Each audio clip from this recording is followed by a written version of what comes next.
Porque a palavra de Deus é viva e eficaz, e mais cortante do que qualquer espada de dois gumes, e penetra até o ponto de dividir a alma e espírito, juntas e medulas, e apta para julgar os pensamentos e propósitos do coração.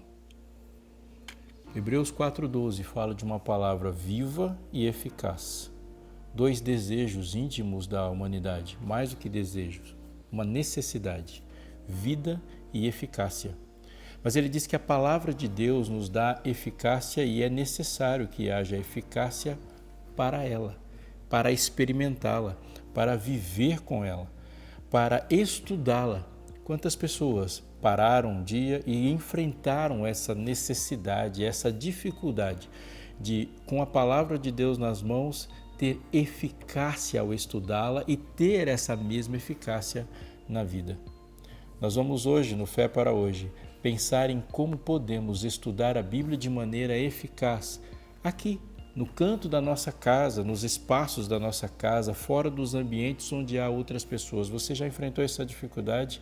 O que eu faço quando a Bíblia está comigo, eu e minha Bíblia, no meu lar? Não sai daí, está só começando o Fé para Hoje.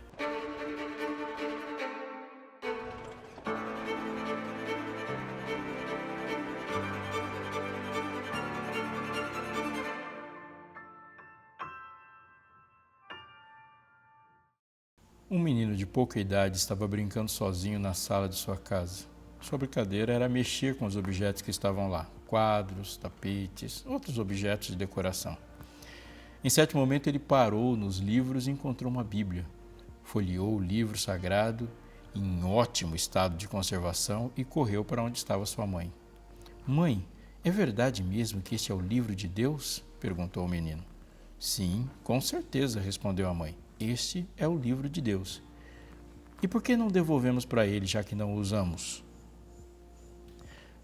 A Bíblia é um livro cheio de histórias, de pessoas comuns e de atos incomuns. 66 livros, vários autores, chamados por ela mesma de profetas. Aproximadamente 1,5 milênio de tempo de escrita, e por mais histórias que ele contenha, não se compara à quantidade de histórias que ela produziu. Sim, Deus escreveu um livro, mas ao contrário do pensamento daquele menino perspicaz, o livro é nosso, feito para nós, da mente de Deus para a nossa vida, para a nossa casa.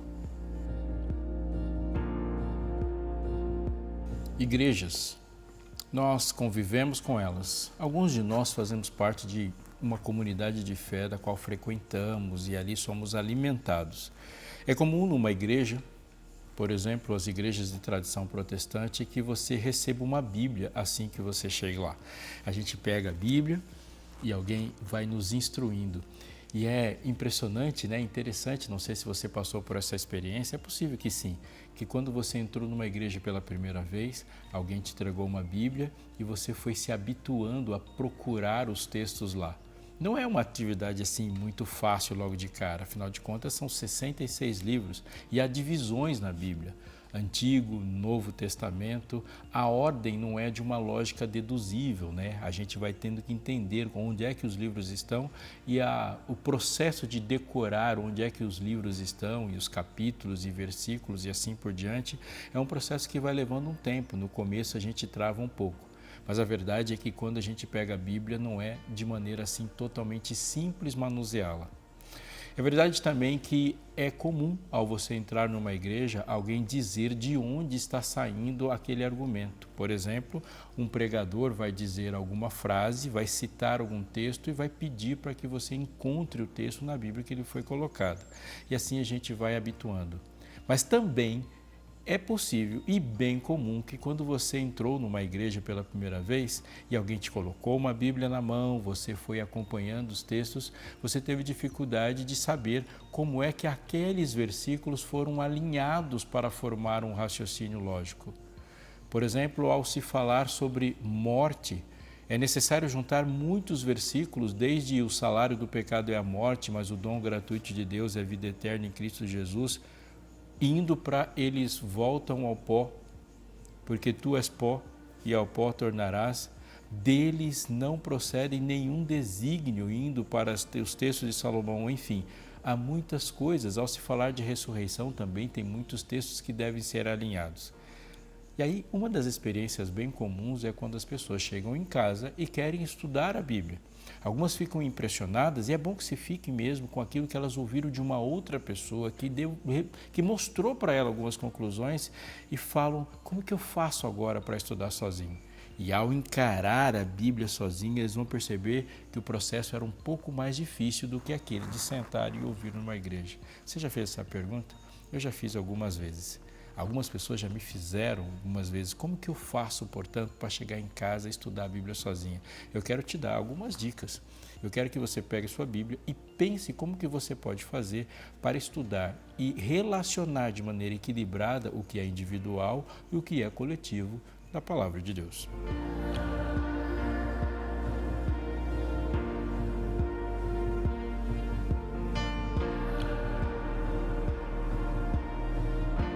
Antes de mais nada, 2 pontos devem ser destacados com muita seriedade. O primeiro, a Bíblia é um livro inspirado. Sim, a palavra que na Bíblia é traduzida por inspirado, ela é usada originalmente assim, theopneustos. Theo, de Deus, e pneu. Você já ouviu essa expressão algumas vezes. Pneu, de pneumonia, pneumático, algo que se relaciona a ar. A gente pode traduzir essa palavra como sopro de Deus. E o que isso quer dizer na prática? A Bíblia não é um livro de descobertas, não é um livro de pesquisas, ela não é um livro de filosofia no sentido fundamental da filosofia como área do saber. Ela é doada, dada. A inspiração é o sopro de Deus. Ela tem uma direção de um Deus que se revela não apenas a si mesmo, mas revela coisas que não poderíamos concluir por nós mesmos. Deus conta. Quando Deus conta, ele está dizendo do jeito de Deus de fazer as coisas conosco, porque ele entende e no seu amor Deus estabelece as diferenças que existem entre a nossa mente e a mente dele. Pensa só no seguinte, no começo da Bíblia há uma história no livro de Gênesis e que tem Adão dando nome para todos os animais. Adão usa a sua criatividade de recém-criado e de um homem perfeito e genial dando nome para todos os animais. Algumas coisas Adão deduz, como por exemplo, ele deduziu olhando para todos os animais e olhando para os animais em pares que ele era um ser sozinho. E ele, nessa dedução, olhando e falando com Deus, ele vai chegar onde Deus quer que ele chegue. Mas também nessa mesma história tem Jesus chegando para Adão e falando para Adão assim, olha, a árvore que está no meio do jardim, chamada de árvore do conhecimento do bem e do mal, dela não comerás o fruto e nem tocarás nele, porque no dia em que dela comer, certamente morrerás. Adão deduziu uma porção de coisas usando a sua imaginação e a sua criação, mas não deduziu e Deus não colocou ele na situação de ele descobrir sozinho qual dos frutos ele deveria comer e qual dos frutos ele não deveria comer. Olhando para a gente numa escala bem maior, a gente vai perceber que nossa vida com Deus também é assim. Muitas coisas nós descobrimos usando todas as ferramentas mentais de descoberta. Usamos pesquisas, temos diálogos, criamos uma linguagem universal para que essas pesquisas sejam compartilhadas. Nós usamos uma lógica e uma estrutura de raciocínio para deduzir, para pesquisar, para pensar sobre grandes coisas da vida, mas isso nunca será o suficiente. Sim, não é suficiente. Há mais coisas do que a nossa capacidade de ver. Então, pense da seguinte forma. A fé não é uma restrição em um aspecto da vida. A fé é uma abertura para áreas da vida da qual não conseguimos perceber sem fé. A fé não se restringe a um pedaço da sua vida, a uma atividade de meditação no quarto ou um exercício de comunhão ou de cognição com outras pessoas dentro da igreja. A fé está em todas as partes, em todos os lugares, porque é a maneira como Deus revela as coisas sobre a existência nele. Portanto, as coisas existem no universo de Deus e não Deus existe no universo das nossas coisas. A fé é mais do que algo que toca à vontade. A fé na palavra de Deus se baseia na crença daquilo que Ele fala conosco. Então, precisamos que Ele nos revele coisas sobre o passado, coisas sobre o futuro e, fundamentalmente, coisas sobre o presente. Assim, a Bíblia é uma informação revelada. E aquele mesmo que trouxe a informação para o profeta, que escreveu para chegar até você, é aquele que age sobre a sua mente para que essa informação faça sentido na sua vida, gerando submissão. A segunda coisa muito importante que eu quero te dizer sobre isso, pensando primeiro que a Bíblia é um livro inspirado, portanto, essa relação de uma informação que vem não apenas descoberta, mas quando a gente se coloca para aquilo que já foi revelado a nós, é que é necessário ter uma atividade de oração para isso, porque a Bíblia não é apenas um livro de informações. A Bíblia é um livro de informações sobre uma pessoa. Sim, exatamente. Por que o primeiro homem em um mundo perfeito não tinha Bíblia? Porque o relacionamento com Deus era um relacionamento direto, sem nenhuma interrupção. Não tinha um instrumento intermediário. Adão falava com Deus e esse falar com Deus diretamente gerava para ele conhecimento sobre o ser que o criou e intimidade com o ser que o criou. Nós temos com a Bíblia o mesmo objetivo: falar com Deus, ouvir de Deus, conhecer a Deus, e esse conhecimento é para gerar intimidade. Quando nós estamos dialogando com Deus e ouvindo de Deus a sua perspectiva de existência, nós passamos a o conhecer. Eu falei agora há pouco sobre fé. Fé não é apenas uma vontade, uma força, uma motivação interior. Fé é mais do que uma determinação da mente em avançar. Fé se baseia em uma informação. Sim, exatamente. Não é uma fé que se baseia numa informação que nós produzimos, mas ela se baseia na informação que Deus nos deu por meio da sua revelação. O texto bíblico diz que a fé vem pelo ouvir, e ouvir da palavra de Deus. Sempre fé é fé em algo que alguém falou. Eu creio que Jesus vai voltar a essa terra, mas eu não creio porque descobri. Creio porque ele disse. E mesmo assim, quando não há cientificamente, filosoficamente, uma comprovação disso, a palavra de Deus, por Deus ser um ser real, é comprovação suficiente. Isso é fé. Acredito no que ele fala, mas para haver fé, repito, é necessário que haja uma informação a ser dada por alguém 100%, absolutamente confiável. Jesus disse no Evangelho de João, capítulo 17, verso 3, a vida eterna é esta, que conheçam a ti, o único Deus verdadeiro, e a Jesus Cristo a quem enviaste. Oséias, capítulo 6, verso 3, diz, conheçamos e prossigamos em conhecer o Senhor. Há o conhecimento de Deus de uma ponta até a outra na Bíblia. Então, repito, e leve muito a sério o que eu vou te dizer. Estudar a Bíblia é mais do que um compêndio de informações. É a estrutura de um relacionamento com uma pessoa que, neste momento da história, não estamos vendo diretamente, para nos preparar para um próximo momento da história, onde estaremos juntos. Então, ao ler a Bíblia, lembre-se que é uma mensagem do Criador para você. Segundo, é uma mensagem de um Criador que quer se relacionar com você. A Bíblia, mais do que um livro de conhecimento, é um livro de intimidade. Isso não deve ser perdido da nossa perspectiva.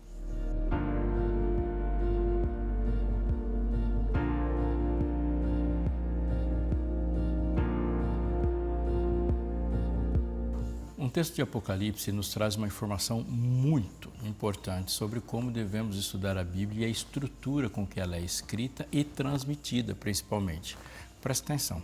Apocalipse capítulo 1, verso 3 diz, bem-aventurado aquele que lê, bem-aventurados aqueles que ouvem as palavras da profecia e guardam as coisas nela escrita, pois o tempo está próximo. Um texto bem conhecido do livro de Apocalipse.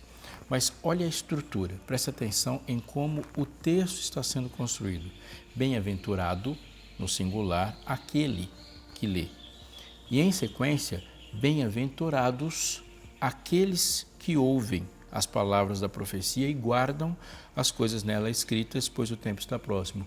Dois grupos de pessoas, um ou dois tipos. Um que lê, um bem-aventurado, e os bem-aventurados que ouvem e guardam. O que esse texto está dizendo é que o livro de Apocalipse foi feito numa estrutura epistolar. Uma pausa para dizer sobre isso. Epístola é uma estrutura literária que o cristianismo deu ao mundo. Eu vou te fazer uma pergunta e um desafio. Você conhece epístolas? Por exemplo, Epístola de Paulo aos Romanos, aos Coríntios, Gálatas, Efésios, Filipenses, Colossenses, as duas, as Tessalonicenses, aqui ele escreveu a Timóteo e assim por diante. Mas eu tenho e desafio você a achar epístolas em outros lugares. É claro, é possível que tenham sim epístolas em outros lugares fora a Bíblia, mas o que popularizou essa estrutura de narrativa, essa estrutura literária, esse tipo de comunicação foi a Bíblia. É a contribuição do cristianismo para o mundo. Pois bem, epístolas são cartas escritas para alguém para serem transmitidas depois de forma pública. Elas são diferentes das cartas que recebemos hoje. Se fosse, por exemplo, como é hoje, a carta que Paulo escreveu a Timóteo, ela ficaria com Timóteo e nós nunca ficaríamos sabendo, como a maior parte das correspondências que você recebe. Elas são suas. Mas a carta que foi escrita a Timóteo é uma epístola, e sendo uma epístola, é de Timóteo, no contexto de Timóteo, com as necessidades de Timóteo, no diálogo que existia entre Paulo e Timóteo, e dessas aplicações todas para a gente.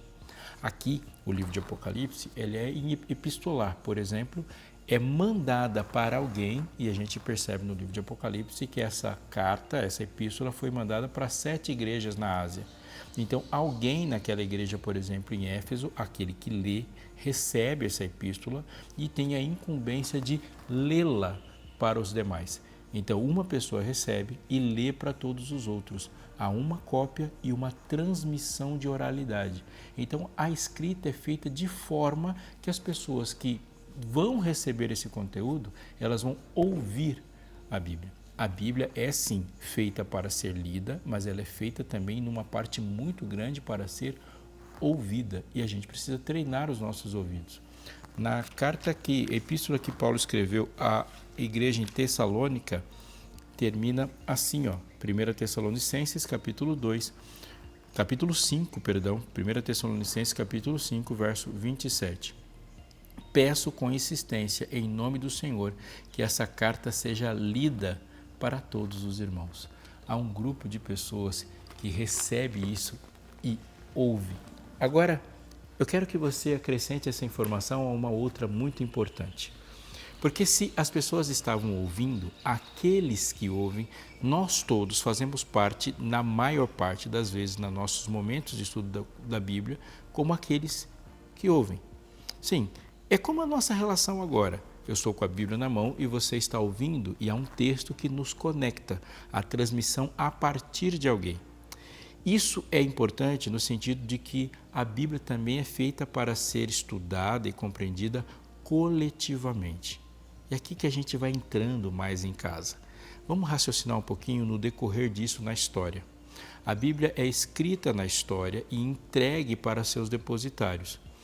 Num período de mais ou menos 1.500 anos, todos os livros foram escritos. Mas 1.500 anos antes de Cristo, Moisés começa a escrever os primeiros livros da Bíblia, Gênesis, Êxodo, Levítico, Números, Deuteronômio e o livro de Jó, que é atribuído a sua autoria a Moisés também. E esses foram os textos bíblicos, numa boa parte do tempo, que as pessoas tinham, a Torá, o Pentateuco, o livro da lei. Alguns livros foram escritos conforme a história de Israel se desenrolou, muitos depois do cativeiro de Israel. Aí a gente tem os livros de Reis, os livros de Crônicas, os livros que contam a história de Samuel.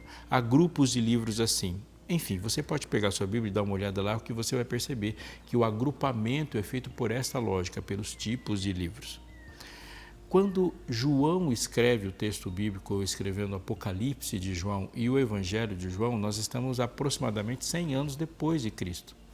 Por que esse raciocínio agora aqui é muito importante?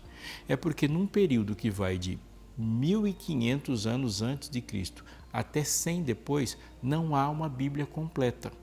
Acrescente a essa informação o seguinte dado: os textos não são feitos em impressoras, eles não são feitos em papel, não são feitos em papel bíblia, ou eles são feitos, na sua maior parte, em pergaminhos ou em papiro.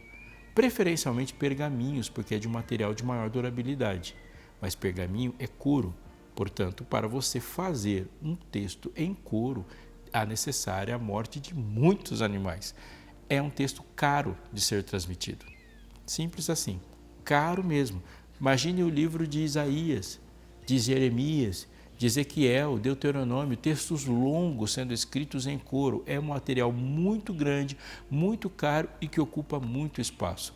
A conclusão disso é a seguinte: não é popular, não é fácil ter uma Bíblia em casa. A maior parte das pessoas, para estudar a Bíblia, se dirigiam a um local de estudo onde esse texto estava lá e alguém responsável por isso transmitia o texto. Isso gerava algumas práticas na vida das pessoas. A primeira prática é a prática de decorar textos bíblicos. E aqui, pare um pouco, respire um pouco, coloque energia no que eu vou dizer. A Bíblia, conforme eu disse, é um livro que foi feito para ser lido, mas não só ser lido. É um livro que é feito para ser ouvido, porque o formato epistolar é para transmitir para as pessoas e elas devem concentrar-se e ouvir.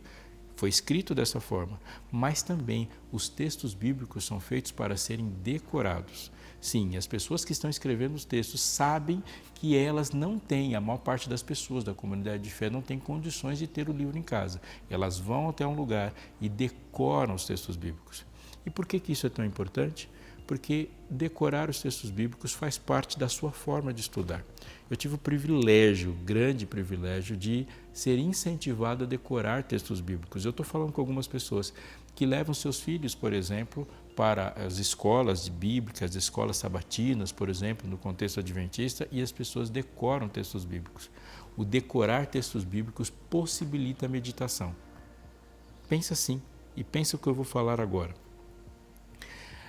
Bem-aventurado é o varão que não anda segundo o conselho dos ímpios, diz o Salmo 1, não se detém no caminho dos pecadores, não se assenta na roda dos escarnecedores.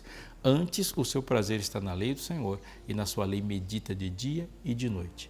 Se ele medita de dia e de noite, ele não está andando com uma Bíblia na mão indo para o trabalho. Ele não está arando a terra com uma Bíblia na mão. Ele não está trabalhando com uma Bíblia na mão. Essa pessoa não está fazendo comida, lavando uma roupa, lavando louça com a Bíblia na mão. Ele está meditando de dia e de noite. E somente está meditando de dia e de noite porque o texto está na mente dele. Então o texto, uma vez decorado, possibilita a meditação. Faça esse teste. Eu vou te dar uma dica para estudar a Bíblia em casa e fazê-lo de forma bem eficiente. Quando você estiver diante de um texto bíblico, leia-o. Leia-o vagarosamente. Depois que você terminar esse pedaço do texto que você quer ler, faça um negócio inovador. Leia de novo e leia mais uma vez. Até o ponto não apenas de decorar, esquece um pouco decorar, a não haver surpresas para você sobre o que vai aparecer depois. Sim, a gente não consegue pegar, por exemplo, num período curto de tempo e decorar um livro inteiro. Isso não é feito com muita facilidade, mas podemos ler uma quantidade de vezes suficiente para não ficar surpreso com os versículos que vão aparecendo. Você sabe que tem lá porque você se familiarizou com o texto. A familiaridade com o texto faz com que nós associemos o texto a outras coisas da vida. Você olhou para o texto do Salmo 19, por exemplo, os céus proclamam a glória de Deus e o firmamento anuncia as obras de suas mãos. Esse texto agora na mente vai ficar lá. Os céus proclamam a glória de Deus e o firmamento anuncia as obras de suas mãos. Um dia discursa a outro dia, uma noite revela conhecimento a outra noite. Deles não há palavra, não se ouve nenhum som. Quando você pensa nisso e agora você vai ter um contato com a natureza, essa relação com a natureza vai bater na informação dada. A memorização é o mecanismo fundamental para a compreensão do texto bíblico. Ler de forma a não se surpreender com o texto e permite-se ficar surpreso com o que Deus produz na mente e não com uma novidade de um texto. Familiaridade. É importantíssimo que você faça isso com o restante da sua família. Colocar os filhos à mesa e ensiná-los a memorizar, chamar e criar desafios de memorização, falar textos bíblicos durante o dia, escrever textos bíblicos no decorrer da casa e ter textos bíblicos sempre à mostra, cria um impacto mental para a compreensão do texto.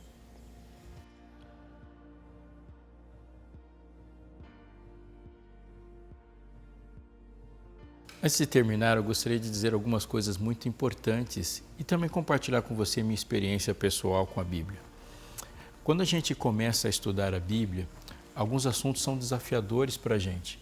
E é muito importante que a gente logo de cara lembre-se que a tarefa, a função da Bíblia da nossa vida não é apenas construir, mas também desconstruir.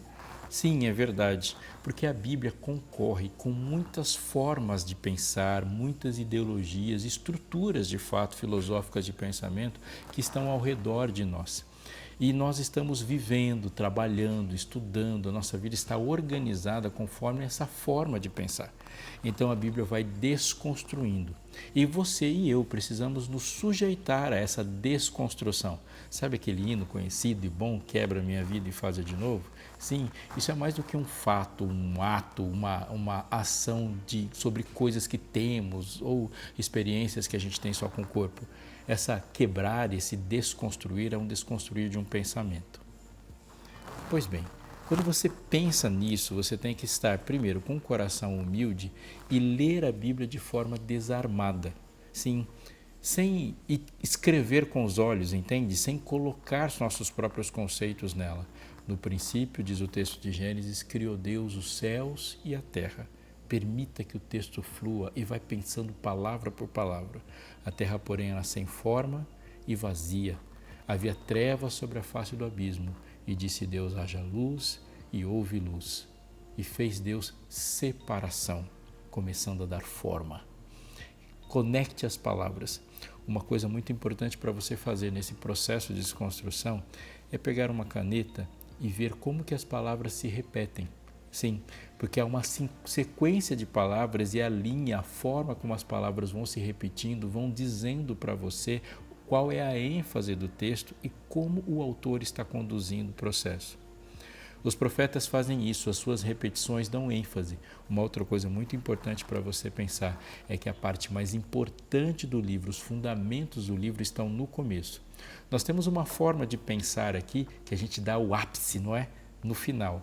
A Bíblia não é feita dessa forma, é feita no começo, portanto, gaste mais tempo no começo. Vamos revisar o que a gente pensou até agora. A Bíblia é um livro para ser lido, também é um livro para ser ouvido. A Bíblia é um livro para ser memorizado e a Bíblia é um livro para ser compartilhado. Sim, é uma estrutura para ser feita e vivida coletivamente. Aquilo que você aprende sozinho no seu quarto, na sala, é a atividade que você faz junto com a sua família, seus filhos, sua esposa, as pessoas que estão ao seu redor e aquilo que você aprende com a comunidade de fé.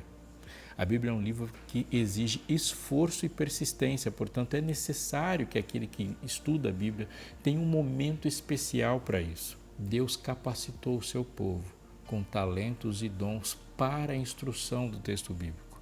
E ele estabeleceu, diz o texto de Efésios, uns para apóstolos, outros para profetas, outros para evangelistas e outros para pastores e mestres, com vistas ao aperfeiçoamento dos santos. Isso que ele está querendo dizer é que existem pessoas com capacidades especiais para que, na relação que temos com o texto bíblico, tenhamos isso de forma eficiente. A Novo Tempo trabalha assim, dessa forma e nessa estrutura. Por exemplo, eu tenho um manual de estudos aqui na mão, Eu no Universo. Essa revista, A Esperança Novo Tempo, ela é feita para que o texto bíblico, no contexto de um jovem, seja aplicado no seu dia a dia. É uma forma de estudar a Bíblia. Você está com um desafio, quer saber como que estuda a Bíblia e quer começar de um ponto com alguém te ajudando? Essa aqui é uma boa dica. Você tem alguém perto de você que está com essa dificuldade? Essa é uma boa dica. Por exemplo, podemos fazer isso com alguém ou trazendo para alguém. Eu te chamo a esse desafio, começar um estudo bíblico com um manual de estudos bíblicos, com uma revista, eu tenho certeza que será de grande valia para a sua vida.